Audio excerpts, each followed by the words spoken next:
දවසක් තරුණ පුතෙක්ට සිද්ධ වුණා හරිම භයානක කටුපඳුරු පිරුණු කැලෑවක් මැදින් යන්න. එයා හරි වේගෙන් බයක් නැතුව ඉස්සරහට ගියා.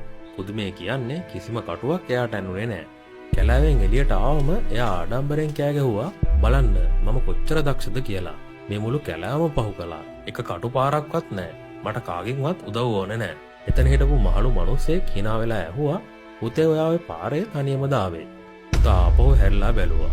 එයා දැක්කා එයා ආපු පාර දිගේම එයාට අඩි කිහිපයක් ඉස්සරහින් එයාගේ අම්මා ඇවිත් තියෙනවා.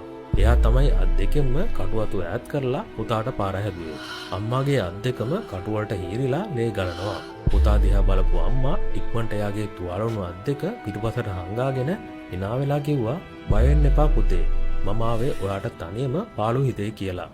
ඔයාගේ ජයග්‍රහණ පිටුපස තියෙන්නේ අම්මාගේ නොපෙනෙන කඳුළු. එය Tamanගේ ලේවලින් ඔයාගේ පාරේ කටු මැකුවා වෙන්න පුළුවන්. ඇය ජීවත් වෙන්නකම් ඇයට ආදරය කරන්න.